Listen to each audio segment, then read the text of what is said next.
আওয়ামী লীগের পুনর্বাসন বা ফিরে আসা, শেখ হাসিনার কি পরিকল্পনা ইত্যাদি নিয়ে আলোচনায় আছেন আওয়ামী লীগের উপকমিটি সদস্য জনাব রাশেক রহমান। ধন্যবাদ এবং কৃতজ্ঞতা। সরাসরি যদি চলে যাই প্রশ্নোত্তর পর্বে, ইউনূস সরকার 2025 সালের 11ই মে আওয়ামী লীগের বিচার না হওয়া পর্যন্ত আওয়ামী লীগের কার্যক্রমের উপর একটি স্থগিতাদেশ জারি করে এরপরে 12ই ফেব্রুয়ারি জাতীয় নির্বাচনের আগে স্থানীয়ভাবে বিএনপির অনেক প্রার্থীকে এবং আওয়ামী লীগের অনেক নেতাকে বলতে শুনেছি যে বিএনপি কে ভোট দিলে বিএনপি আওয়ামী লীগকে ফিরিয়ে আনবে। অথচ বিএনপি ক্ষমতায় এসে সংসদের প্রথম অধিবেশনেই ইউনূস সরকারের অধ্যাদেশকে আইনের রূপ দিতে সংসদে বিল পাশ করলো, ফলে আওয়ামী লীগ এবং এর অঙ্গ সংগঠনগুলোর উপর নিষেধাজ্ঞা বহালই থাকলো। এখন প্রশ্ন হচ্ছে যে আপনারা বিএনপি দ্বারা প্রতারিত হলেন কিনা? জনাব রাশেক রহমান, প্লিজ। আপনাকে ধন্যবাদ। দেখেন, বিনয়ের সাথে একটা কথা বলতে চাই। যারা রাজনীতিটা বোঝেন বা আসলে খুব নিবিড় ভাবে করতে চান, প্রথমে আপনাকে ধন্যবাদ জানাই আজকের এই অনুষ্ঠানে আমাকে আমন্ত্রণ জানানোর জন্য। তো যারা রাজনীতিটা খুব নিবিড় ভাবে বোঝার চেষ্টা করবেন। সাউন্ডটা খুব কম আসতেছে, একটু যদি মাইকটা একটু মুখের কাছে নিতেন ভালো হতো। জি, এখন কি ভালো শুনতে পাচ্ছেন? জি বলুন। যারা রাজনীতিটা নিবিড় ভাবে করতে চান বা নিবিড় ভাবে যারা বোঝেন, তারা কি কখনো মনে করেছিলেন যে বিএনপি অথবা জামাত কেউ আওয়ামী লীগকে এতটুকু স্পেস দিবে? আপনি মনে করেন যে তত্ত্বাবধায়ক সরকারের এই যে ডক্টর মোহাম্মদ ইউনূস, যিনি বাংলাদেশটাকে একেবারে একটা বিপর্যয়ের মুখে ফেলে দিয়ে গেছেন, সেই ডক্টর মোহাম্মদ ইউনূস কি সত্যিকার অর্থে বিএনপি এবং জামাতের সমর্থন যদি না পেতেন, তাহলে কি আওয়ামী লীগকে আদৌ নির্বাহী আদেশ বলে নিষিদ্ধ করতে পারতেন? পারতেন না। তাহলে সেই সে সময় তো বিএনপি বললো যে আমরা নিষিদ্ধ চাই না।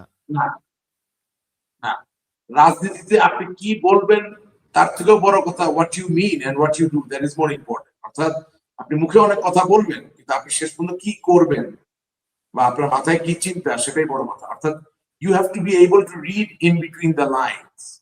অর্থাৎ শব্দের মাঝেও শব্দ থাকে, বাক্যের মাঝেও বাক্য থাকে। সেটা হয়তো অনেকে পড়তে পারেননি, কিন্তু আমি তো কখনো এই ইলিউশনে ছিলাম না যে বিএনপি অথবা জামাত কেউই আমাদেরকে কোন রকম ছাড় দিবে। 2026 সালের 12ই ফেব্রুয়ারি নির্বাচনে আপনার অনুষ্ঠানে আমি বহুবার বলেছি, এবং আরো অন্য গুটি কয়েক যাদের টকশোতে আমি যাই তাদের অনুষ্ঠানগুলোতে আমি বলেছি যে আওয়ামী লীগকে আওয়ামী লীগের নিজ শক্তি দিয়ে বাংলাদেশের রাজনীতি ফিরে আসতে হবে। কোন অবস্থায় বিএনপি আমাকে বলবে আসো তুমি রাজনীতি করো, তোমার আমি নিষিদ্ধ করবো না, অথবা জামাত বলবে আসো তুমি রাজনীতি করো, তোমার আমি নিষিদ্ধ করবো না, এটা হতে পারে না। এর কারণ জামাত ইসলামী বাংলাদেশের স্বাধীনতার ইতিহাসকে আমলে নিলে পরাজিত শক্তি। তারা বাংলাদেশের সৃষ্টির বিরুদ্ধে ছিল, অস্বীকার করার কোনো উপায় নেই। তার মানে হচ্ছে সে বাংলাদেশের কাছে যেমন পরাজিত, ঠিক একইভাবে বাংলাদেশ আওয়ামী লীগের কাছে 1971 সালে পরাজিত। এখন এই যার কাছে আপনি পরাজিত হলেন, সেই দায়ী ব্যক্তি যিনি আপনাকে পরাজিত করলেন, তাকেই আপনি আবার দাওয়াত দিয়ে এনে রাজনীতি করতে দিবেন, স্বাধীনতার ইতিহাস নিয়ে কথা বলতে দিবেন, এটা মনে করা তো বোকামির থেকেও বড় কিছুই থাকে সেটা। ঠিক একইভাবে বিএনপি একটি রাজনৈতিক দল, এই দলে অনেক মুক্তিযোদ্ধারা আছেন, এই দলের প্রতিষ্ঠাতা থেকে শুরু করে যারা প্রতিষ্ঠাতা অন্য যারা সিনিয়র নেতারা আছেন তারাও মুক্তিযোদ্ধা ছিলেন, এবং বিএনপির মুখবন্ধটাই হচ্ছে মুক্তিযুদ্ধের উপর নির্ভর করে। সেখানে বিএনপি কেন আওয়ামী লীগের মধ্যে একটি ঐতিহ্যবাহী দল যেটা সত্যিকার অর্থে বাংলাদেশের স্বাধীনতার ইতিহাসকে ধারণ করে, তাকে রাজনীতি করতে দিয়ে তার নিজের যে স্বাধীনতা সম্পর্কিত ন্যারেটিভ, সেই ন্যারেটিভটিকে ভুল প্রমাণিত করার চেষ্টা করে। সুতরাং এই দুই দলের কারো কোনো কারণ নেই আওয়ামী লীগকে ছাড় দেওয়া। এটা যারা মনে করবেন, আমি নিজে খুব বুঝি সেটা মনে করি না, কিন্তু যারা এটা মনে করবেন তারা যে বুঝতে চাচ্ছেন না রিয়েলিটিটা, সেটাই তো মনে হয়। না বুঝলাম, কিন্তু তাহলে ইলেকশনের আগে এটা বলা দরকার কি ছিল যে আওয়ামী লীগ, যে বিএনপি ক্ষমতায় আসলে আওয়ামী লীগকে ফিরিয়ে আনা হবে। আমি অনেককে বলতে শুনেছি যে আপনারা ধানের শীষে ভোট দেন তাহলে আওয়ামী লীগ ফিরে আসবে, আর যদি ওই দলকে ভোট দেন তাহলে আওয়ামী লীগ জীবনেও ফিরে আসবে না। তাহলে এই কথা তো তাহলে বলা উচিত ছিল না। যেমনটা সাউদ্দিন সাহেব বললেন যে আমরা নির্বাচন যাতে হয় এর জন্য জুলাই সনদও মেনে নিয়েছি, অনেক কিছু মেনে নিয়েছি, আমরা বলতে পারি নাই, ঠিক এটা কি চাপে পড়ে আসলে আওয়ামী লীগের ভোট পাওয়ার জন্য এরকম কারসাজি করেছে? মানে আপনার কি মনে হয়? অবশ্যই এখানে তো একটা কৌশল ছিল, এলাকা ভিত্তিক ভাবে যে যেখানে পেরেছে সুবিধা নেওয়ার চেষ্টা করেছে। সেটা আমার রংপুর, মিঠাপুকুর, সেই এলাকা তো একই রকম ঘটনা ঘটানোর চেষ্টা হয়েছে। এবং আমি তো আপনার অনুষ্ঠানে দৃঢ়ভাবে একটা কথা বলেছি যে যতই আমরা বলি না কেন যে no vote, no vote, no vote, কিন্তু স্থানীয়ভাবে তো বাংলাদেশ আওয়ামী লীগের অনেক নেতা কর্মীরা এই সিদ্ধান্ত নিয়ে নিয়েছিল কাকে ভোট দিবে কাকে দিবে না। সেটা আপাত দৃষ্টিতে এই সংকটকে মোকাবেলা করার জন্য। আপনি ঘরে থাকতে পারছেন না, আপনি আপনার ব্যবসা বাণিজ্য চালাতে পারছেন না, আপনি জামিন পাচ্ছেন না, একটার পরে একটা মিথ্যার মামলায় আপনি মুখোমুখি হচ্ছেন। এবং সত্যিকার অর্থে যেই জুলাই অগাস্টকে কেন্দ্র করে এই অনাচার সৃষ্টি হয়েছে সমাজে, আমার বাংলাদেশে থাকা লক্ষ কোটি নেতা কর্মী তারা কি আসলে এই অনাচারের সাথে কোনোভাবে সম্পর্কিত ছিল? তাদের কথায় কি পুলিশ চলে নাকি সেনাবাহিনী চলে? অর্থাৎ যাদের লাঞ্ছিত হওয়ার কথা না, যাদের নির্যাতিত হওয়ার কথা না, যাদের অত্যাচারের সম্মুখীন হওয়ার কথা না, যাদের মিথ্যা মামলার জর্জরিত হওয়ার কথা না, তারাই তো সবচেয়ে বেশি আক্রান্ত হয়েছে। এটাই বাস্তবতা। সেই জায়গা থেকে প্রতীকের জন্য, বাঁচার জন্য, বা একটু নিঃশ্বাস নিতে পারার জন্য একেবারে উপায়ন্তর না দেখে যদি কোনো সমঝোতা করে থাকে, আমি তো তাদেরকে দায়ী করতে পারি না। এবং আপনার অনুষ্ঠানে বলেছি যে নো ভোট, নো ভোট এটা চলবে না। এটা আমি দিচ্ছি কি উদ্দেশ্যে, কিভাবে দিচ্ছি, কি কারণে, এটা আমরা পরিষ্কার করতে পারি নাই। পরবর্তীতে আমার নেত্রী, বাংলাদেশ আওয়ামী লীগের সভানেত্রী, তিনি তার নিজের বক্তব্য বলেছেন যে অনেক এলাকার নেতারা তার সাথে যোগাযোগ করেছিলেন এবং বলেছিলেন যে নেত্রী আমরা ভোট দিলে হয়তো বা বিএনপি আমাদেরকে একটু স্পেস দিবে। তো তখন নেত্রী শুনেছেন, কি নির্দেশ দিয়েছেন আমি জানি না, তিনি শুনেছেন। শোনার পরে ফলাফল শেষ পর্যন্ত কি হলো সেটা দেখলেন। আর সবচেয়ে বড় কথা কি, আপনার অনুষ্ঠানের প্রারম্ভে আমি একটা কথা বলেছি, বিএনপি বা জামাত কারোরই আসলে আওয়ামী লীগকে ছাড় দেওয়ার কোনো কারণ নাই। আওয়ামী লীগকে ফিরে আসতে হবে বাংলার মানুষের ভাগ্য পরিবর্তনের ক্ষেত্রে নিজেকে একটি প্রাসঙ্গিক শক্তি করে। আওয়ামী লীগকে ফিরে আসতে হবে বাংলাদেশের নতুন প্রজন্মের উজ্জ্বল ভবিষ্যৎ গড়ার অন্যতম অংশীদার হিসেবে। আওয়ামী লীগকে ফিরে আসতে হবে বাংলার মা, বোন, ভাই, বাবা, তাদের অধিকার যে সংরক্ষিত আওয়ামী লীগ করবে, তাদের জন্য যুদ্ধ করতে পারবে নতুন করে, সেই জায়গাটাকে প্রতিষ্ঠিত। আমি বিশ্বাস করি যে বিএনপি, আমি বিশ্বাস করি যে বিএনপি, জামাতে ইসলামী যারাই বলেন তারা খুব ভালো দেশ চালাতে পারবে না। এবং সেই জায়গায় আওয়ামী লীগের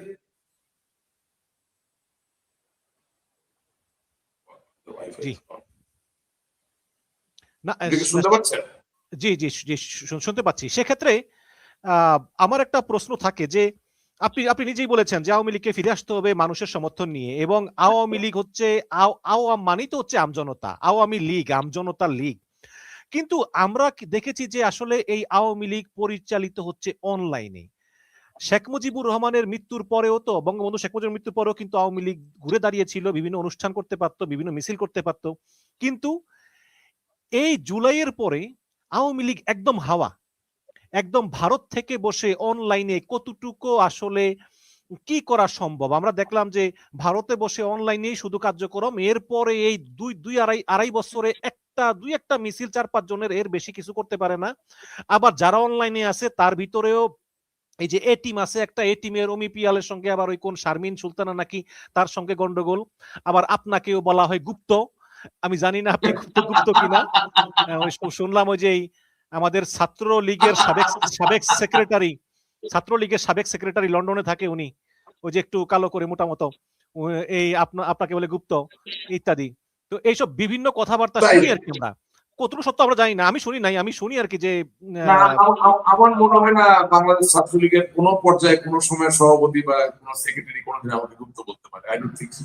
এটা আমি বিশ্বাস করি না। যখন আমি নিজের সুপ্রভাবে দেখবো তখন বিশ্বাস করতে পারবো। কিন্তু বাংলাদেশ আওয়ামী লীগের কোন সময়ের, কোন কালের, কোন সভাপতি সেক্রেটারি কোনদিন রাশেদ রহমানকে গুপ্ত বলতে পারে না। আর যদি কেউ বলে থাকে তাহলে সে অতি উন্নত মানের বঞ্জিকার সেবন করে কথা বলছে। তাহলে শেখ হাসিনা ফিরে আসবে কিভাবে? তিনি তো নিজে কোনো, এখন আমি আপনাকে একটা অনুরোধ, আমরা প্রাসঙ্গিক থাকি। প্রথম কথা হচ্ছে যে আপনি যাদের কথা বলছেন তারা সকলে তাদের মতো করে আওয়ামী লীগের জন্য ভালো কিছু করার চেষ্টা করছে, এটাকে পজিটিভলি দেখতে হবে। হ্যাঁ, এখন ধরেন আমরা ছোটবেলায় রবার্ট ব্রুসের গল্প শুনেছি। রবার্ট ব্রুসের আবার এই যে সফল হওয়া, স্কটল্যান্ডের রাজা হওয়া, সেটার আবার কয়েক ধরনের ন্যারেটিভ আছে, একটা না।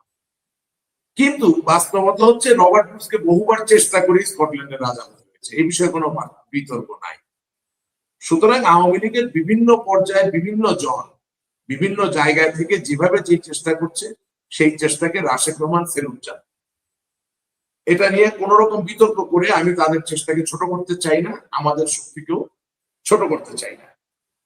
যেখানে মিছিল হচ্ছে মিছিল হওয়া প্রয়োজন, যেখানে মিটিং হচ্ছে সেখানে মিটিং হওয়া প্রয়োজন। তবে হ্যাঁ, মিছিল, মিটিং, সমাবেশ, আলোচনা, টকশো আরো বেশি এফেক্টিভ করা যেতে পারে যদি তারা উপদেশ দিতে চায়, পরামর্শ নিতে চায়, বা আরেকটু গণতান্ত্রিক ভাবে যদি বলতে চান, উপদেশ পরামর্শ নয়, যদি একটা মিথস্ক্রিয়ার মধ্য দিয়ে ভালো কিছু দাঁড়া করানো যায়, তাহলে রেজাল্টটা অনেক বেটার হয়।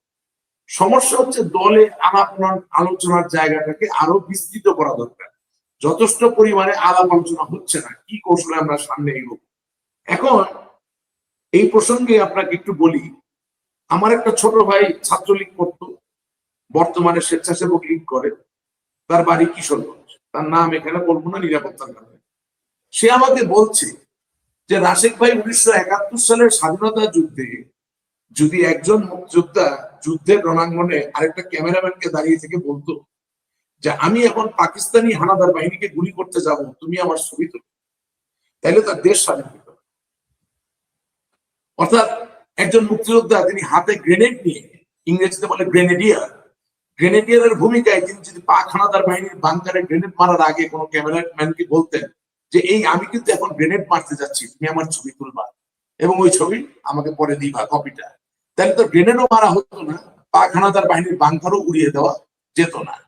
ঠিক একইভাবে কোন মুক্তিযোদ্ধার দল যদি ক্যামেরাম্যানদেরকে বলতো যে আমরা এখন পাকিস্তানি হানাদার বাহিনীর শিবিরে আক্রমণ করব এবং সেখান থেকে ধর্ষিত অসহায় বাঙালি নারী যারা আছে তাদেরকে উদ্ধার করবো, তোমরা দাঁড়ায় দাঁড়ায় আমাদের ছবি তুলবা, তাইলে তো সেই অপারেশন আর করা যেত না। সুতরাং আমার কথায় আমি বলতে চাচ্ছি যে আদর্শিক মুজিব সৈনিক, আদর্শিক আওয়ামী লীগের নেতা বা কর্মীদেরকে মিছিল মিটিং করানোর বিকল্প যেমন নাই, ঠিক একইভাবে আমি মিছিল করতেছি, ছবি তোলার জন্য পাশে একটা লোককে দাঁড়া করে রাখতেছি, ওইভাবে কিন্তু আবার আপনি আন্দোলন জমাতে পারবেন না বা খুব বেশি এগোতে পারবেন না।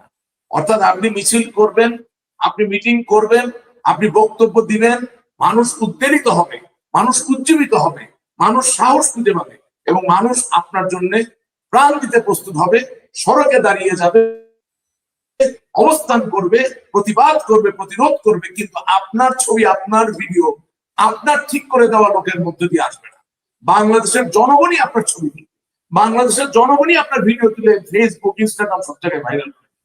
যদি না ওই মাইন্ডসেট, যদি না ওই মন মানসিকতা নিয়ে আমরা সামনের দিকে না আগাই, তাছাড়া আসলে এফেক্টিভ আন্দোলন গড়ে তোলা বা তার যে একটা ডেমনস্ট্রেশন ইফেক্ট, এটা দ্বারা করানো সম্ভব হবে না বলেই আমার মনে হয়। জি, এখন যদি শেখ হাসিনা ফিরবেন কিনা, আমি ক্লিপটা ঠিক মতো শুনতে পারিনি, আরেকবার চালানো যাবে?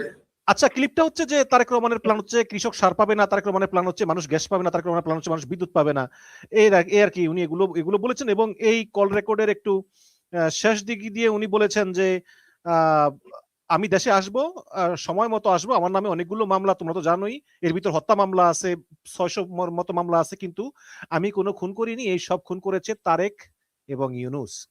তো তার এই যে অনমনীয় একটা বিষয়, এখন তাহলে তিনি এই মামলা হামলা জুলুম মাথায় নিয়ে তিনি আসলে দেশে ফিরবেন কিনা এবং আপনারাও দেশে ফিরবেন কিনা? আচ্ছা, আমি আপনাকে একটা রিয়েলিটি বলি, মানে আমি চেষ্টা করি একেবারে সত্যটাকে আলিঙ্গন করে কথা বলার জন্য। এটার জন্য আমার অনেক শত্রু, অনেক সমালোচনা, কিন্তু দিনের শেষে আমি যাই বলি, আমি আসলে বঙ্গবন্ধুর সৃষ্টি করা এই বাংলাদেশটা যেখানে আরো লক্ষ মানুষের অবদান তো নিশ্চয়ই আছে, কাউকে ছোট করা সম্ভব নয়, কিন্তু বঙ্গবন্ধুই ছিলেন আমাদের স্বাধীনতার স্থপতি। তার এই বাংলাদেশটাকে আমি ভালোবাসি, কারণ এই ভালোবাসার জায়গাটাকে তো আসলে অস্বীকার করা সম্ভব না। আমি তো বাংলাদেশেই জন্ম হয়েছে, আমি তো মার্কিন যুক্তরাষ্ট্রকেও ভালোবাসতে পারবো না, যুক্তরাজ্যকেও ভালোবাসতে পারবো। আমি হয়তো বা নিজ প্রাণ ভয়ে আজকে কোনো দেশে অবস্থান করতে পারি, কিন্তু দেশ যদি কোনোটা ভালোবাসতে হয় সেটা আমার দেশ বাংলাদেশকেই ভালোবাসতে হবে, তাই না? আর সেই বাংলাদেশ তো স্বাধীনতার যুদ্ধ ছাড়া তৈরি হয়। সেই স্বাধীনতার যুদ্ধ বঙ্গবন্ধু শেখ মুজিবুর রহমানকে ছাড়া তো চিন্তা করা যায় না। জাতীয় চার নেতার যে সংগঠনের অদম্য শক্তি, তাকেও তো অস্বীকার করা যায় না। এমএজি ওসমানী সাহেব থেকে শুরু করে major general Khaled Mosharraf, major general Ziaur Rahman, major general Shafiullah, কার কথা অস্বীকার করবে? আপনার প্রতিটা সেক্টর কমান্ডার, তাদের উপ অধিনায়ক, কাউকে তো আপনি অস্বীকার করে স্বাধীনতাকে সেলিব্রেট করতে পারবেন না।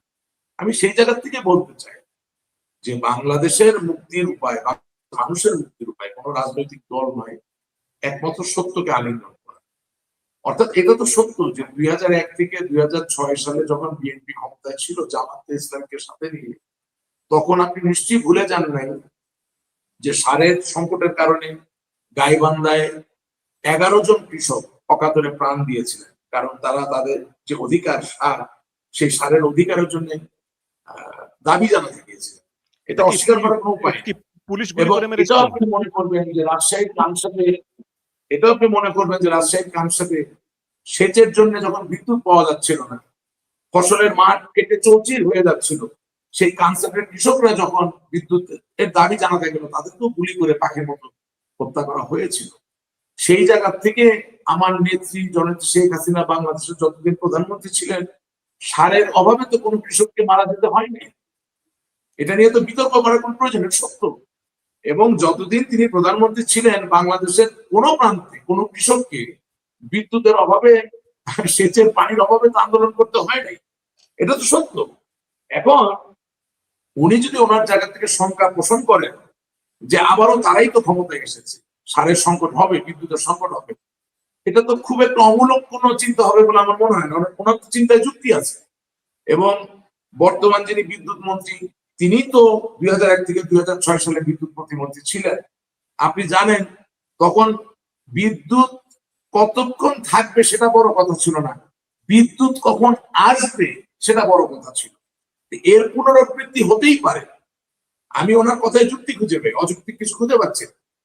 সুতরাং আই ডোন্ট নো যে নেত্রীর এই গঠনমূলক কথাটা দিয়ে আসলে কোথায় যেতে চাচ্ছে। উনি তো অসত্য কিছু বলেননি। না, আমি এটাই বলতে চাই যে যদি উনি কম্প্রোমাইজ করে দেশে আসতে চান, কারণ আমি মনে করি বা মানে অনেকেই বলেন, আমার মতো অনেকেই বলেন যে আসলে বিএনপি এবং জামাতের সঙ্গে কম্প্রোমাইজ না করে আওয়ামী লীগের দেশে ফিরাটা কার্যত অসম্ভব বলেই অনেকে মনে করেন।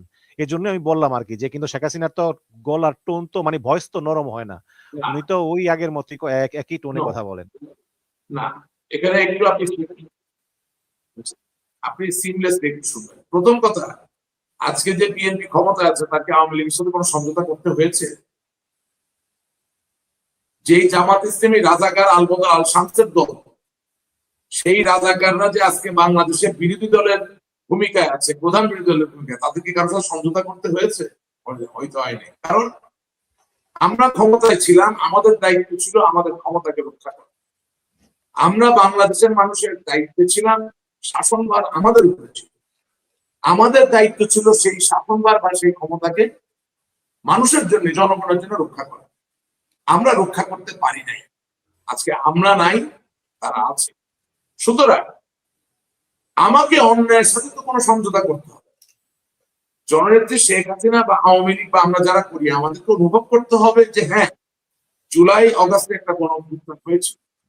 সেই গণ অভ্যুত্থানে সাধারণ মানুষের একটা অংশগ্রহণ করেছিল, এবং সেই গণ অভ্যুত্থানে আমাদের নিয়ন্ত্রণাধীন যে বাহিনীগুলো ছিল, তাদের অনেকগুলো বাহিনী আমাদেরকে যেভাবেই হোক ক্ষমতায় রাখার পক্ষপাতী অবস্থায় ছিল না। সুতরাং আমরা ব্যর্থ হয়েছি এবং ক্ষমতাচ্যুত হয়েছি। আজকে আমাদের রাজনৈতিক দলের বিরাট বড় একটা প্রাসঙ্গিক অংশ, সংখ্যায় নয়, তারা দেশের বাইরে অবস্থান করছে। তবে যারা এই গণ অভ্যুত্থানে অংশগ্রহণ করেছেন তারা সকলে কি আওয়ামী লীগের শত্রু? প্রশ্নই আসে। তারা কি বাংলাদেশের শত্রু? প্রশ্নই আসে। তাদেরকে আমাদেরকে আস্থায় নিতে হবে। তোমাদেরকে ভুল বোঝানো হয়েছিল, তোমাদেরকে মিথ্যা আশ্বাস দেওয়া হয়েছিল, তোমাদেরকে মিথ্যা স্বপ্ন দেখানো হয়েছিল। যে বৈষম্য বিরোধী বাংলাদেশের কথা বলে আজ বৈষম্য বিরোধীরা ক্ষমতায়, তারাই আজ সবচেয়ে বড় বৈষম্যের বাংলাদেশ তৈরি করার পথে আছে। সুতরাং যদি সত্যি বৈষম্য বিরোধী বাংলাদেশ করা চায়, তাহলে তাদেরকে আওয়ামী লীগের নেতা কর্মীদেরকে আস্থায় নিতে হবে। এইটুকু বোঝাপড়া আপনি বাংলাদেশের মানুষের সাথে করতে পারেন, কিন্তু তাই বলে কোনো অন্যায় পদক্ষেপ বা কোনো অন্যায় আইনের সাথে তো আমার সমঝোতা করার কোনো সুযোগ নেই। আপনি সংসদে বিল করে আমার নিষিদ্ধ করে দিলেন, আমি কিসের জন্য সেটার সাথে সমঝোতা করব? রাজাকার আলবদর আল শামস বাংলাদেশের স্বাধীনতা চায়নি, আমি কেন সেটার সাথে সমঝোতা করব? আপনি বিদ্যুৎ না দিতে পারলে আমি কেন বলবো আহা আসো তাদের আলো দেখে মন মজাই, মনের আশা পূরণ করি? অবশ্যই আমি সেটা প্রতিবাদ করি। সুতরাং compromise, decision, execution, protest, procession প্রত্যেকটির ক্ষেত্র ভিন্ন। এখানে জামাত ইসলাম আওয়ামী লীগের চেয়ে অনেক ভালো, এটা বলতেছেন নাহিদ ইসলাম, যদিও তিনি জোটে আছেন। যাই হোক, মানব জমিনের একটা খবর, সেটা হচ্ছে যে এখন এই ছেলে জোটে থেকে আর কি বলবো?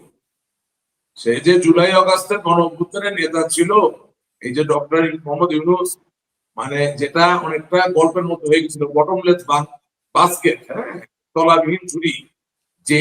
যেই উক্তিটা হেনরি কিসিঞ্জার যোগ করে বলেছিলেন, সেটাই আমরা তার যোগ বানিয়ে দিয়েছিলাম। অর্থাৎ বাংলাদেশ তলাবিহীন ঝুড়ি ছিল না, সেই দেশে নতুন করে এই ডক্টর মোহাম্মদ ইউনূস, এই দুষ্টু লোকটার যে বাংলাদেশকে তলাবিহীন ঝুড়ি বানাইলো, সেই তলাবিহীন ঝুড়ি বানানোর যে সরকার যন্ত্র, সেই সরকার যন্ত্রের তো সে একজন অংশীদার ছিল। এই বেচারা আর কি বলবে? এখন দেশের তো 12টা বাজাই দিছে, বাজাই দিয়া গেছে জামাত ইসলামী, যেটা সবাই জানে, ছোট বাচ্চা জানে এরা রাজাকার আলবদর আল শামসের দল। সেখানে যাওয়ার পরে সে এর থেকে ভালো কিছু কি বলতে পারে বলেন? 71 সালে স্বাধীনতা যুদ্ধ হয়েছে, মিথ্যা নয়। পাকিস্তান আজ পর্যন্ত মাপ চায়নি। জামাত ইসলামী সংসদে দাঁড়িয়ে বলুক না যে আমরা আনুষ্ঠানিক ভাবে পাকিস্তানের কাছ থেকে বাংলাদেশের প্রতি ক্ষমা চাই, বলতে পারবে না। এই কোর্সটা করার কারণে আমি বাংলাদেশ সেনাবাহিনীর সম্মানিত কর্মকর্তা কর্মচারীরা কোন কোন দেশে প্রশিক্ষণের জন্য যান সামরিক বাহিনীর, সেটার সম্বন্ধে একটু ধারণা রাখি, বেশি রাখি। আপনি জানবেন যে যতগুলো দলীয় সরকারের নাম আপনি মুখে নেন, প্রত্যেকটি দলীয় সরকারের সময় বাংলাদেশের সামরিক বাহিনী থেকে পাকিস্তানে বিভিন্ন পর্যায়ে বিভিন্ন স্কোপে প্রশিক্ষণ নিতে আমাদের দেশের সম্মানিত সেনাবাহিনীর কর্মকর্তা কর্মচারীরা গিয়েছে। শেখ হাসিনার আমলেও, এবং শেখ হাসিনার 15 বছরেও। জি, শুধু তাই না, আমরা তো শুনি নাই, শুনেন নাই, তখন যেটা শোনা লাগে শুনবেন। আমি বলছি, আমি তো আপনাকে অকাট্য তথ্য দিব, ভুল কিছু তো বলবো না। আপনি আমার কথাটা শুনতে হবে, তো শেষ না করতে দিলে বুঝতে পারবেন না কিভাবে যায়। বলতে চাচ্ছি, বাংলাদেশের national defence college is one of the best defence college in whole of Asia. আবার বলছি, বাংলাদেশের সামরিক বাহিনীর national defence college is one of the best defence college of Asia. As a result, মার্কিন যুক্তরাষ্ট্র থেকে শুরু করে, মধ্যপ্রাচ্য থেকে শুরু করে, ভারত থেকে শুরু করে, পাকিস্তান থেকে শুরু করে, আফ্রিকা মহাদেশ, ইউরোপ থেকে উচ্চপদস্থ কর্মকর্তারা এই ন্যাশনাল ডিফেন্স কলেজে পড়ালেখা করতে আসে। এটাকে আপনি জানতেন?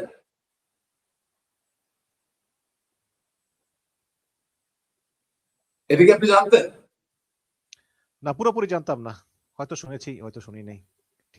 এবং আমার সৌভাগ্য হয়েছে, আল্লাহ তাআলা মেহেরবান, আমার সৌভাগ্য হয়েছে 65 দেশে প্রশিক্ষণার্থী শিক্ষার্থী, মিলিটারির কর্নেল থেকে শুরু করে মেজর জেনারেল পর্যন্ত ওই পদের বিভিন্ন দেশের মানুষের সামনে বক্তব্য দেওয়ার, বাংলাদেশের প্রতিনিধিত্ব করা। সেখানে পাকিস্তানি সেনাবাহিনীর যেমন ছিল, ভারতীয় বিমান বাহিনীর তেমনই ছিল, মার্কিন যুক্তরাষ্ট্রের মেরিনসদের লোক ছিল, সৌদি আরবের সেনাবাহিনীর লোক ছিল, এভাবে বিভিন্ন দেশের বিভিন্ন বাহিনীর সদস্যরা ছিলেন। সুতরাং এখানে যেটা হয় যে পাকিস্তান থেকে যখন প্রশিক্ষণ নিতে আসে, তখন এখান থেকেও পাকিস্তানে যায়। এখন যাওয়া আসার সংখ্যাটা বেশি হতে পারে, কম হতে পারে, এই পরিসংখ্যান আমার কাছে নাই। আর আজকে এটা আলোক আলোচনার জায়গায় এসেছি বেশি এই কারণে, আপনার ভালো লাগুক বা না লাগুক, 2024 সালের জুলাই আগস্ট 5ই আগস্টের আন্দোলনের পরে বাংলাদেশের স্বাধীনতার ইতিহাসকে সচেতন ভাবে আমরা ভুলণ্ঠিত করতে গিয়েছিলাম। সেই জায়গায় পাকিস্তানের সাথে ঢলাঢলি মাখামাখি আমাদের অতিরিক্ত হয়ে গেছে, যার দরুন পাকিস্তানের সাথে কোনো স্বাভাবিক কূটনৈতিক বা সামরিক যোগাযোগের জায়গাটাও এখন অনেক প্রগাঢ় ভাবে সামনে আসছে। আপনি কি মনে করেন না যে যেই পাকিস্তানি সেনাবাহিনীকে আমরা হারালাম, যার সাথে যুদ্ধ করে আমরা স্বাধীন হলাম, সেই দেশের কোনো দূতাবাসই তো বাংলাদেশে তারা থাকা উচিত, কোনো লেনদেনই থাকা উচিত ছিল তো। জনাব সালমান এফ রহমান যিনি এখন জেলে আছেন, তিনি পাকিস্তানের সাথে দীর্ঘদিন ব্যবসা করেন নাই, করছেন। জনাব সালাউদ্দিন কাদের চৌধুরী যিনি মারা গেছেন, আইসিটির প্রায় ফাঁসি হয়েছিল, তার কি পাকিস্তানের সাথে কোনো লেনদেন ছিল না? ছিল তো, আইনগত ভাবেই তো ছিল, অবৈধভাবে তো ছিল না। সুতরাং এখন কেন এগুলো আসছে, এগুলো বিচার বিবেচনা করার বিষয় আছে, এগুলো খতিয়ে দেখতে হবে। আর দিনের শেষে বাংলাদেশ একটি স্বাধীন দেশ, বাংলাদেশ ভারতের সাথে যেমন সম্পর্ক রাখবে, ঠিক একইভাবে বাংলাদেশ এখনো পাকিস্তানের কাছ থেকে বহু টাকা পায় যুদ্ধের ক্ষতিপূরণ হিসেবে। সুতরাং সেই জায়গায় পাকিস্তানের সাথে সম্পর্কটা তো রাখতেই হবে, যাতে আমরা আমাদের স্বার্থগুলোকে সংরক্ষণ করতে পারি আগামীতে। এটা গেল এক। 2 নম্বর, আপনি এহসানুল হক বিনোদের কথা বলেছেন। আমি আপনার অনুষ্ঠানের মাধ্যমে একটা আপিল জানাতে চাই, এবং আমি জানি অনুষ্ঠান কেটে কেটে আপনি প্রচার করেন, অনেক মানুষ দেখে, লক্ষ লক্ষ মানুষ দেখে। আপনার অনুষ্ঠানের মাধ্যমে আমি বাংলাদেশের বর্তমান মাননীয় প্রধানমন্ত্রী জনাব তারেক রহমান এবং জনাব এহসানুল হক বিনোদ দুইজনের কাছে এই আহ্বানটা জানাব। বাংলাদেশ ছাত্রলীগের 5 থেকে 6 লক্ষ সমর্থক, তারা আজকে পরীক্ষা দিতে পারছে না, তারা আজকে পড়ালেখা করতে পারছে না। আপনারা এত বড় অন্যায় করবেন, একটি দলকে সমর্থন করার জন্য আমার ছাত্রলীগের ভাই বোনেরা পরীক্ষা দিতে পারবে না। এই অনধিকার চর্চা স্বয়ং আল্লাহ তাআলাও মানবেন না। জ্ঞান, আল ইলমু নূর, নলেজ ইজ লাইট, এই অধিকার থেকে কাউকে বঞ্চিত করার অধিকার আল্লাহ তাআলা কাউকে দেন নাই। বাংলাদেশ আওয়ামী লীগ 17 বছর ক্ষমতায় ছিল, কোনোদিন আমার জানা মতে কোন ছাত্র দল বা কোন ছাত্র শিবিরের কোন ভাই বা বোনে পরীক্ষা দেওয়ার মধ্যে বাধা সৃষ্টি করেন না।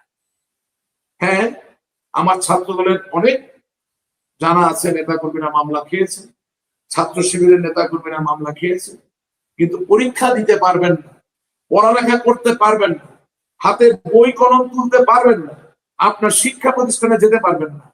এই পরিবেশ, এই পরিস্থিতি বা এই সিদ্ধান্ত আওয়ামী লীগ সরকার করতে দেয়। এহসানুল হক মিলন সাহেব, আপনি বলেছেন নকল আর হবে না, পড়ালেখা করতে হবে। আপনি আপনার মতো করে বলেছেন সমস্ত দেশ বিশ্বে এটা চল হয়েছে, কিন্তু আমি এটা চল করার পক্ষে না। নকল হবে না সেটা যেই সুরেই বলুক, ভাটিয়ালি সুরে বলুক, হাওয়াইয়া সুরে বলুক, বা আপনার মতো করেই বলুক, সেটা নিয়ে চল করার কোনো সুযোগ নাই। নকল প্রশ্ন ফাঁস আমাদেরকে ধ্বংসের দিকে ঠেলে দেয়।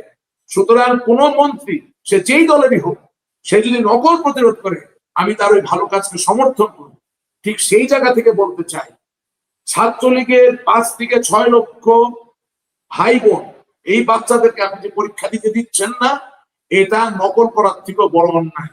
কারণ যেই প্রাকৃতিক প্রতিযোগিতার মধ্য দিয়ে বাংলাদেশের প্রত্যেকটি ছেলে মেয়ের পরীক্ষা দিয়ে আসার কথা, সেই প্রতিযোগিতার ক্ষেত্র থেকে 5 লক্ষ ছেলে মেয়েকে পরীক্ষা দিতে না পারা মানে হচ্ছে প্রতিযোগিতার জায়গাকে আপনি লঘু করে ফেলছেন, দুর্বল করে ফেলছেন। সেটা নকল করার থেকেও খারাপ। আপনার প্রধানমন্ত্রীর সাথে কথা বলুন, যদি ছাত্রলীগের কারো নামে মামলা থাকে, সে মামলা মোকাবেলা করবে, সে আইনের সামনে যাবে, সে প্রমাণ করে সে আসবে সে অন্যায়কারী কিনা, সে বেকসুর খালাস পাবে অথবা তার সাজা। কিন্তু একজন ছাত্র, তিনি ছাত্রলীগ করার জন্য হাতে কলম নিতে পারবেন না, তিনি পরীক্ষা দিতে পারবেন না। এই অন্যায়, এই নৈতিক বিপর্যয় কোনোদিন হতে দিবেন না। এবং আপনাকে আমি ছাত্রলীগ, ছাত্রদল, আওয়ামী লীগ, বিএনপি, জাতীয় পার্টির বাইরের সাথে কথা বলতে চাই। আজকে এই 5 লক্ষ ছেলে মেয়েকে যদি পড়ালেখা না করতে দেন, তাদেরকে যে পরীক্ষায় পাশ না করতে দেন, এরা প্রত্যেকে বোমায় রূপান্তরিত হবে। আপনি এই দেশে আইন শৃঙ্খলা ঠিক রাখতে পারবেন না। মনে রাখবেন, ডাকাতি শুধু আওয়ামী লীগের ঘরে হয় না, ডাকাতি যে বিএনপি করে তার ঘরেও হয়, যে জামাত করে তার ঘরেও হয়। গৃহস্থের কোনো দল থাকে না। ডাকাত যখন পিঠে দেওয়ালে যখন পিঠ থেকে যায়, তখন ভালো মানুষও ডাকাত হয়ে যায়। দেশকে বিপর্যয়ের দিকে ঠেলে দিবেন না। আওয়ামী লীগকে নিষিদ্ধ করেছেন, আওয়ামী লীগের শক্তিতে আন্দোলন করে এই দেশে রাজনীতি করবে, ঠেকানোর কোনো উপায় নাই। কিন্তু ছাত্রলীগের লক্ষ লক্ষ নিষ্পাপ, অসহায়, ভবিষ্যতের হাতছানিতে বেঁচে থাকতে চায়, স্বপ্ন দেখে এমন ছেলে মেয়েদের পরীক্ষার অঙ্গন থেকে দূরে রাখবেন না। Don't make this mistake. আপনাদেরকে যে যাই বুঝাচ্ছি, রাজনীতি একদিনের নয়। আমরা সকলে বুঝতে পেরেছি, বিএনপিকে নিশ্চিহ্ন করার চেষ্টা হয়েছিল, পারে নাই। জাতীয় পার্টি নিশ্চিহ্ন হয় নাই, জামাত ইসলামী নিশ্চিহ্ন হয় নাই, আওয়ামী লীগও কোনোদিন নিশ্চিহ্ন হবে না। সুতরাং নিশ্চিহ্ন করতে পারবেন মনে করে 5 থেকে 6 লক্ষ ছেলে মেয়েকে পরীক্ষা দিতে দিবেন না, পড়ালেখা করতে দিবেন না, স্কুলে যেতে দিবেন না, কলেজে যেতে দিবেন না। This is unacceptable. It shall never happen. আমি বাঁচি বা মরি, পড়ালেখা করার অধিকার কারো কাছ থেকে কেড়ে নেওয়া যায় না। এবং আহসানুল হক মিলন সাহেব, আপনি আপনার সহজাত যে পদ্ধতি, যে কণ্ঠস্বর, তা দিয়ে কথা বলে যান। কিন্তু আপনার কাছে আমার অনুরোধ, নকল প্রতিরোধে আরো আমাকে একটু সমর্থন হিসেবে পাবেন। আপনি আমার এই ছেলে মেয়েগুলো, আমার এই ভাই বোনদেরকে পরীক্ষা দেওয়ার ব্যবস্থা করেন। আপনি আপনার প্রধানমন্ত্রীর সাথে কথা বলেন। আপনাদের ক্যাবিনেটে আপনার মতো আরো অনেক ছাত্র নেতা আছে যাদেরকে আমি ব্যক্তিগতভাবে চিনি, যারা এরশাদ বিরোধী আন্দোলন করেছে, বিভিন্ন আন্দোলনে ছিল। তাদের সাথে কথা বলেন, শোনেন বাংলাদেশের 5 থেকে 6 না দিতে দিলে তাদেরকে লেখাপড়ার যে ব্যবস্থাপনা, তার থেকে বাইরে রাখলে কত বড় বিপদ সামনের দিকে আসবে। আলাপ করুন, আলাপ করে তাদেরকে পরীক্ষা দিতে দেন, তাদেরকে লেখাপড়া করতে দেন। জি, আশা করি আপনার এই বক্তব্য জনাব এহসানুল হক মিলন এবং সরকারের সংশ্লিষ্টদের কানে যাবে এবং তারা প্রয়োজনীয় ব্যবস্থা গ্রহণ করবেন। কিন্তু সরকার তো আসলে আস্তে আস্তে জামিন দিচ্ছে। আমরা দেখলাম যে শিরিন শারমিন চৌধুরী জামিন হয়ে গেল, নারায়ণগঞ্জের মেয়র সেলিনা হায়াত আইভি তারাও তো জামিন পাচ্ছে। এখন আপনার কি মনে হয় যে এই তাদেরকে কি কোনো শর্তের কারণে জামিন দেওয়া হচ্ছে, যে তোমরা জেল থেকে মুক্ত হয়ে তোমরা একটা রিফাইন্ড আওয়ামী লীগ করবা, এই ধরনের কোনো চিন্তা ভাবনা কি আছে নাকি? আপনার তথ্য আছে কিনা আপনার কাছে কোনো? না না, শিরিন শারমিনের জামিনের সাথে এগুলো কোনো সম্পর্ক নেই। উনি তো আগেই সমঝোতা করে নিয়েছেন তত্ত্বাবধায়ক সরকারের সাথে, উনি তো রিজাইন করছেন। উনি জামিন পাইছেন, ওনার এখানে একটা অ্যাক্টিভিটি। ওনাকে কে খুঁজে পাইছে? আপনি খুঁজে পাইছেন ওনাকে? উনি কিভাবে? উনি খুব বেশি হলে ওনাকে চাপায় দেওয়া নেতা বানানো যেতে পারে, তো এবং কিন্তু রাজনৈতিকভাবে উনি কিছু দিতে পারেন, এটা বাস্তবতা। ওনাকে আপনি চাপিয়ে দিতে পারেন, আপনি ওনাকে অনেক বড় নেতা বানিয়ে দিতে পারেন এক ধাক্কায়। হ্যাঁ, যেটা আপনি স্পিকারও তো বানিয়েছিলেন, টিকতে তো পারলো না, রিজাইন করে দিলেন। আমি তো বলি আমার ডেপুটি স্পিকারের সাহস অনেক বেশি। শামসুল ইসলাম টুকুসায় রিজাইন করে দিতে পারেন, সাহস ছিল। রাষ্ট্রপতি শাহাবুদ্দিন সাহস ছিল, রিজাইন করাতে পারেন। রাষ্ট্রপতি শাহাবুদ্দিন যদি সাহস করে কৌশল করে না থাকতো, তাহলে আজকে বিএনপি ক্ষমতায় আসে নাকি? আপনি যে জামিনের কথা বলতেছেন, জামিন চাওয়ার জন্য তো সংবিধানকে প্রয়োজন, জামিন চাওয়ার জন্য তো একটা গণতান্ত্রিক পরিবেশ দরকার, ভালো হোক খারাপ হোক। কিছুই থাকতো না যদি রাষ্ট্রপতি শাহাবুদ্দিন তার জায়গায় অবস্থান না করতে পারে। হ্যাঁ, সে জয় বাংলার জায়গায় বাংলাদেশ জিন্দাবাদ বলে ফেলতে পারে, কিন্তু আমার জয় বাংলার মানুষরা তো আজকে জামিন চাইতে পারতেছে, আমার জয় বাংলার লোকরা তো কথা বলতে পারতেছে। সুতরাং কনস্টিটিউশনাল যে ফ্রেম, অর্থাৎ সাংবিধানিক যে কাঠামো, সেটা রক্ষা করার ক্ষেত্রে আমি তো মনে করি যে শাহাবুদ্দিন চুপ্পু সাহেবের ভূমিকাকে খুব ছোট করে দেখতে পারবেন না। তারা তো বন্দুক ধরে রাখা অবস্থায় তাকে টিকে থাকতে হয়েছে, তাকে ছোট করে দেখার কোনো সুযোগ নাই। আর শিরিন শারমিন ম্যাডামের কাছ থেকে যেটা আশা করা হয়েছিল রাজনৈতিক ভাবে, যে জন্য একেবারে সংরক্ষিত নারী আসন থেকে ওনাকে স্পিকার বানানো হয়েছিল, পীরগঞ্জ থেকে এনে স্পিকার বানানো হয়েছিল, এমপি বানানো হয়েছিল, সেই পারপাসটাকে উনি আসলে সার্ভ করতে পারছেন? আওয়ামী লীগের অনেক লোক কিছু কিছু নেতা কর্মীদেরকে খুশি করার জন্য আমাকে গালিগালাজ করতেই পারে, কিন্তু বুকে হাত দিয়ে হাতে কোরআন শরীফ নিয়ে কেউ বলতে পারবে নাকি যে শিরিন শারমিনের কাছ থেকে দল যা আশা করছিল, আমার নেত্রী যা আশা করছিল উনি এটা দিতে পারছেন? কিন্তু আপনার নেত্রী রাষ্ট্রপতির কাছে চেষ্টা করছিল, তাও তো দিতে পারেন। রাষ্ট্রপতিও তো দিতে এবং পারেন। আপনাকে আমি বহুবার বলেছি রিফাইন্ড আওয়ামী লীগ বলে কোনো জিনিস নেই। কিন্তু সেটার কথা তো উঠতেছে, রিফাইন্ড আওয়ামী লীগ বলে কোনো জিনিস নাই, কিন্তু সেটার কথাই তো খুব আলোচিত হচ্ছে। সেটাও হতে পারে, সেটাও হতে পারে। আমি ছোটবেলা থেকে একটা আওয়ামী লীগ চিনি, একটা আওয়ামী লীগ থাকি। আমি আমার কথা বললাম, কিসের রিফাইন্ড আওয়ামী লীগ? রিফাইন্ড আওয়ামী লীগ, আওয়ামী লীগ নিজে তো একটা খুবই রিফাইন্ড, একটা খুব ফাইন, খুব উন্নত মানে একটা রাষ্ট্রীয় ধারণা। আরে ভাই, যেই দেশের পাল, সেন, গুপ্ত বংশীয় শাসন অতিক্রম করে কোনোদিন বাঙালি নিজেরা নিজে শাসন করতে পারে না, যেই দেশের সবসময় মানুষ শাসিত হয়েছে বিহার, উড়িষ্যার অন্যান্য অঞ্চলের মানুষ দ্বারা, যেই দেশের মানুষ শাসিত হয়েছে পাকিস্তানি আর ইংরেজদের দ্বারা, সেই দেশে আওয়ামী লীগের মতো একটা দল, সে কামার কুমার, জেলে, তাঁতি, জোলা, হ্যাঁ, এমনকি সরকারি ক্লার্ক, দুইটা শিক্ষক, তাদেরকে সাথে নিয়ে একটা স্বাধীন দেশ বানায় ফেলছে। সেই দলের ধারণাটা আপনি মনে করেন না যে এক্সট্রিমলি রিফাইন্ড? আপনি মনে করেন না যে Awami League is extremely tertiary? আপনি মনে করেন না যে the concept of Awami League is extremely revolutionary? আপনি মনে করেন না যে আওয়ামী লীগের concept is extremely beneficial and befitting for the people of this country? So এখানে ডিফাইন্ড কি? আওয়ামী লীগ একটা, আওয়ামী লীগের দুইটা হওয়ার কোনো সুযোগ নাই। জি, আমরা অনুষ্ঠানের শেষ পর্যায়ে আমি আপনাকে একটা শেষ প্রশ্ন করতে চাই। প্রশ্নটা একটু কঠিন, তারপরেও আমাকে করতেই হবে। সেটা হচ্ছে যে আমি এই পুরো আপনার যে কথা শুনলাম আমি এই লাস্ট প্রায় 1 ঘন্টা ধরে, মানে আওয়ামী লীগ এবং আপনি ছাত্রলীগের পক্ষেও বলেছেন, এবং আপনারা আসলে আপনাদের যে কনস্টিটিউশনাল রাইটস এটা চান, কিন্তু আপনার কি মানে মনে হয় না যে আপনার এই কথায় বোঝা যায় যে পশ্চিমবঙ্গে তৃণমূল যেমন নির্বাচনে হেরে গিয়েছে, আওয়ামী লীগ কোনো একটা নির্বাচন করে হেরে গিয়েছে, এখন তারা বিরোধী দলের রাইটস চায়? ব্যাপারটা তো তেমন না। ব্যাপারটা হচ্ছে যে আওয়ামী লীগ পালিয়ে গিয়েছে গণহত্যার দায় নিয়ে। এখন সেক্ষেত্রে আপনাদের এই কনস্টিটিউশনাল রাইটস চাওয়ার কোনো অধিকার আছে কিনা, যে যারা এরকম একটা গণহত্যার অভিযোগ যাদের বিরুদ্ধে আছে? আচ্ছা, আমি আপনার কাছে কয়েকটা নাম শুনি এইটার উত্তর দেওয়ার জন্য। জননেত্রী শেখ হাসিনা ছাড়া আপনি কয়েকজনের নাম বলেন তো যারা পালিয়ে গেছে, কয়েকজনের নাম বলেন তো আমাকে। জাহাঙ্গীর কবির নানক, তারপরে আমি আপনার কথা বলতেছি না, আপনি অনেক আগে থেকে অন্য কাজে বিদেশে গেছেন, আপনি পরে আসেন নাই। তারপরে ওবায়দুল কাদের, তারপরে স্বরাষ্ট্রমন্ত্রী কামাল, ব্যারিস্টার তাপস, আর অনেকে আছে, ওর নাম বললে অনেক বলা যায়। আমি আমার নামগুলো বলি। আপনি বললেন জনাব জাহাঙ্গীর কবির নানক সাহেব, আপনি বললেন জনাব ওবায়দুল কাদের সাহেব, আপনি বললেন আসাদুজ্জামান খান কামাল সাহেব, এবং শিক্ষামন্ত্রী নফেল সাহেব, হাসান সাহেব আছে অনেক, লন্ডনেও আছে অনেকে। আচ্ছা ঠিক আছে, নাম বলে শেষ করা যাবে না, বললেন। আচ্ছা, ধরেন আমি আমার নামটাও নিয়ে আসি, আমিও তো দেশে নাই।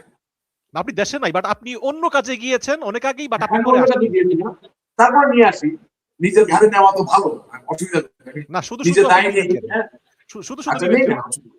আচ্ছা, এখন ধরেন রাশেদ রহমান, জাহাঙ্গীর কবির নানক, জনাব ওবায়দুল কাদের, আসাদুজ্জামান খান কামাল, ফজলে নূর তাপস বা মহিবুল হাসান নফেল, তারা আওয়ামী লীগের নেতা। তারা কি আওয়ামী লীগ? তারা একাকী আওয়ামী লীগ? তারা আওয়ামী লীগের নেতা। তাইলে ঢাকার পুরানো পল্টন থেকে আর সাভার থেকে আর রংপুর থেকে আর চিটাগং থেকে যে লোকটাকে আপনি গ্রেপ্তার করে নিয়ে বলতেছেন উনি আওয়ামী লীগের নেতা, উনি আওয়ামী লীগ না? তাহলে আওয়ামী লীগ বাংলাদেশ থেকে পালিয়ে গেছে কেন বলছেন? আপনি বলেন আওয়ামী লীগের গুটি কয়েক নেতা পালিয়ে গেছে, আওয়ামী লীগ তো বাংলাদেশে আছে। আওয়ামী লীগ যদি বাংলাদেশে না থাকে তাহলে একটা সংসদ অধিবেশনে 60% সময় আওয়ামী লীগকে নিয়ে কথা বলতেছেন কেন? আওয়ামী লীগ যে পালিয়ে যেয়ে থাকে, তাইলে শফিকুর রহমান সাহেব আর সালাউদ্দিন সাহেব আর মির্জা ফখরুল ইসলাম আলমগীর সাহেব বা অন্যান্য যারা মাননীয় সংসদ সদস্য হয়েছে তাদের এত কথা বলা লাগে কেন? আওয়ামী লীগ বাংলাদেশে ছিল, আছে, থাকবে। আওয়ামী লীগের যেসব নেতা পালিয়ে গেছে তারা আসতে পারবেন কি পারবেন না সেটা অন্য একটা আলাদা। তাদের কথায় আওয়ামী লীগের নেতা কর্মীরা সংগ্রাম করবে কিনা, রক্ত দিবে কিনা, সেটা আরেক আলাদা। কিন্তু আওয়ামী লীগ পালায় যায় নাই, আওয়ামী লীগ বাংলাদেশে আছে। সিলেটের মেয়র আনোয়ারুজ্জামান সাহেব একটা ভিডিওতে বলেছিলেন যে কে বলেছে পালিয়েছি, আমরা পালাইনি, আমরা অবস্থান পরিবর্তন করেছি। উনি অবস্থান পরিবর্তন করতে পারেন অথবা পালাতে পারেন, কিন্তু সিলেটের যে শত লক্ষ কোটি আওয়ামী লীগের সমর্থক তারা কোথায় পালিয়েছে? তারা বাংলাদেশেই আছে। তাদের ভোটেই তো এত এমপি হয়েছে। তাহলে আমার ভোটে আপনি আজকে এমপি হইলেন, আমার কয়েকজন নেতা দেশ থেকে পালিয়ে গেল, তাদের কথা চিন্তা করে কেন আমার সাংবিধানিক অধিকার আমি ছেড়ে দিব? আমার জন্ম, আমার বেড়ে ওঠা বাংলাদেশের রাজনীতি করা, বাংলাদেশের গণতান্ত্রিক পরিবেশে অংশগ্রহণ করা, সংকট সুসময় খারাপ সময়কে মোকাবেলা করা। ওবায়দুল কাদের পালাইছে, বাঙালি তার অধিকার ছেড়ে দিবে? হ্যাঁ, ওবায়দুল কাদের আওয়ামী লীগ, উনি তো বাথরুমে লুকিয়েছিলেন। উনি কিভাবে আওয়ামী লীগ? আওয়ামী লীগ কি বাথরুমে লুকিয়ে থাকে? হ্যাঁ, জি, কি বলতে চাচ্ছি? জি, আপনাকে অনেক অনেক ধন্যবাদ। আসলে আপনি আওয়ামী লীগ কোনো কমিটি না, Awami League is a concept. Syed Ashraful Islam সাহেব বাংলাদেশের আওয়ামী লীগের কাউন্সিলে বলে গেছেন, আওয়ামী লীগ একটা অনুভূতি, এর থেকে বড় সত্য আর নাই। আওয়ামী লীগ কোনো কমিটি না, আওয়ামী লীগ কোনো কমিটি না, আওয়ামী লীগ একটা উপলব্ধি, আওয়ামী লীগ একটা এবং বাংলাদেশের ইতিহাস, বাংলাদেশের ভবিষ্যৎ আওয়ামী লীগকে ছাড়া আপনি লিখতে পারবেন না। হ্যাঁ, আমাদের ব্যবস্থাপনায় সমস্যা থাকতে পারে, এই কারণে কিছুদিন আমরা রাজনীতি হয়তো বা আপনি যেভাবে দেখতে চান সেভাবে হয়তো বা নাই, কিন্তু আওয়ামী লীগ অবশ্যই বাংলাদেশের ভবিষ্যতের জন্য তীব্রভাবে প্রাসঙ্গিক, অনস্বীকার্য ভাবে প্রাসঙ্গিক। আপনি ভালো থাকবেন, ধন্যবাদ। আপনাকে অনেক ধন্যবাদ, ভালো থাকবেন, আসসালামু আলাইকুম।